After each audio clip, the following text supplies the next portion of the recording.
दिल्ली में भगवान श्री केदारनाथ के प्रतीकात्मक मंदिर निर्माण के शिलान्यास को लेकर केदारनाथ धाम से लेकर केदार घाटी की क्षेत्रीय जनता में विरोध के स्वर शुरू हो गए हैं। वहीं इसके भूमि पूजन में शामिल होने के बाद विपक्ष को राजनीति करने का मौका भी मिल गया है। मुख्यमंत्री पुष्कर सिंह धामी ने बद्री केदार मंदिर समिति के अध्यक्ष को जरूरी दिशा निर्देश दिए हैं। साथ ही मुख्यमंत्री धामी ने दिल्ली में बन रहे मंदिर विवाद में बोलते हुए स्पष्ट किया है कि दिल्ली में मंदिर बन रहा है, धाम नहीं। वहीं ज्योतिर्मठ के शंकराचार्य स्वामी अविमुक्तेश्वरानंद ने एक ऐसा खुलासा किया जिसने सबको हैरान कर दिया। उन्होंने बताया कि केदारनाथ से 228 किलो सोना गायब किया गया है। आइए इस खबर को विस्तार से जानते हैं।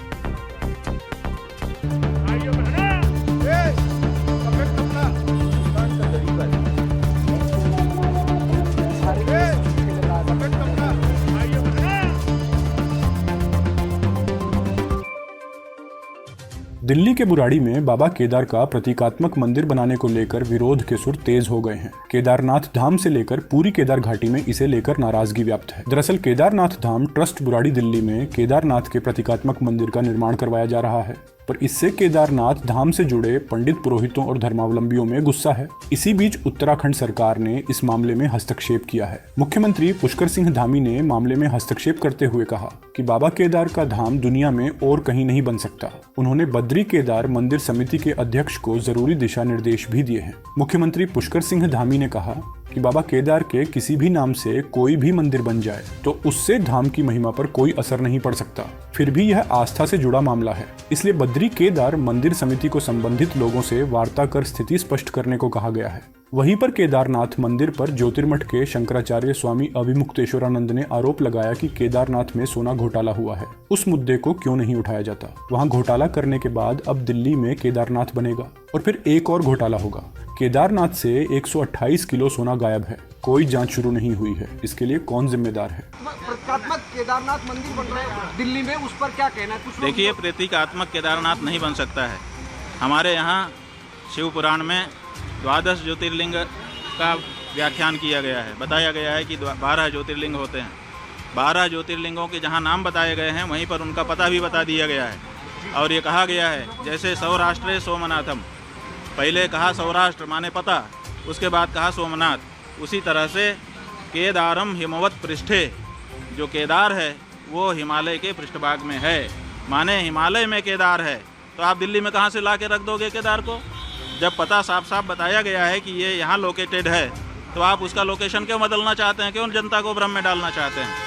आप भगवान के 1000 नाम है, किसी नाम से स्थापना करके पूजा करिए, लेकिन केदारनाथ धाम दिल्ली में बनेगा, ये अनधिकार चेष्टा है और ये नहीं होना चाहिए। क्या इसके पीछे राजनीतिक वजह है? भाई बहुत सारी राजनीतिक वजहें हैं। हमारे सभी जो हमारे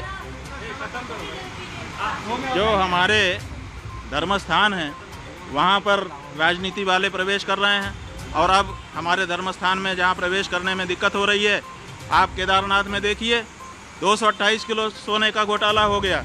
आप पत्रकार लोग क्यों नहीं उठाते हो? तो जब वहाँ पर घोटाला हो गया तो अब आप दिल्ली में केदारनाथ बना लोगे, वहाँ पर फिर दूसरा घोटाला करोगे। 228 किलो सोना केदारनाथ से गायब कर दिया गया। ये कहाँ का नियम है? क्यों नहीं उठाते हो प्रेस वाले इस बात को? आज तक कोई जांच तक नहीं बैठाई गई। देश की राजधानी दिल्ली में श्री केदारनाथ धाम के नाम से मंदिर का भूमि पूजन किए जाने पर ज्योतिर्मठ के शंकराचार्य स्वामी अविमुक्तेश्वरानंद सरस्वती ने नाराजगी जताते हुए केदारनाथ धाम ट्रस्ट और उत्तराखंड राज्य सरकार से सवाल किया है। उन्होंने कहा था कि आखिर क्यों केदारनाथ धाम के नाम से राजधानी दिल्ली में मंदिर बनाने की जरूरत पड़ रही है। उन्होंने केदारनाथ धाम की गरिमा और महत्व को कम करने का कुत्सित प्रयास बताया। शंकराचार्य ने कहा कि मध्य हिमालय स्थित केदारनाथ 12 ज्योतिर्लिंगों में से एक है। इसको पुराण में हिमालय तू केदारम कहा गया है। केदारनाथ स्थित ज्योतिर्लिंग सतयुग का ज्योतिर्लिंग कहा गया है। इस विवाद ने धामी और भाजपा को बैकफुट पर ला दिया है। दोनों ने कहा कि सीएम केदारनाथ धाम ट्रस्ट दिल्ली के निमंत्रण पर वहां गए थे, जो मंदिर का निर्माण कर रहा है। ये स्पष्टीकरण केदारनाथ धाम ट्रस्ट दिल्ली के अध्यक्ष सुरेंद्र रौतेला द्वारा यह कहे जाने के कुछ दिनों बाद आया है कि मंदिर उन बुजुर्ग या अशक्त लोगों के लिए है जो केदारनाथ तीर्थ यात्रा नहीं कर सकते। रौतेला ने कहा, हम उसी स्वरूप का निर्माण कर रहे हैं जो वहाँ उत्तराखंड में है। वहाँ बर्फबारी के कारण हर साल 5-6 महीने मंदिर बंद रहता है, लेकिन यहाँ मंदिर हमेशा खुला रहेगा।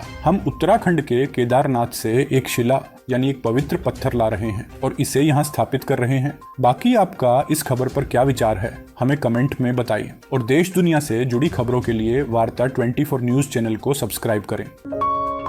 आप देख रहे हैं वार्ता 24।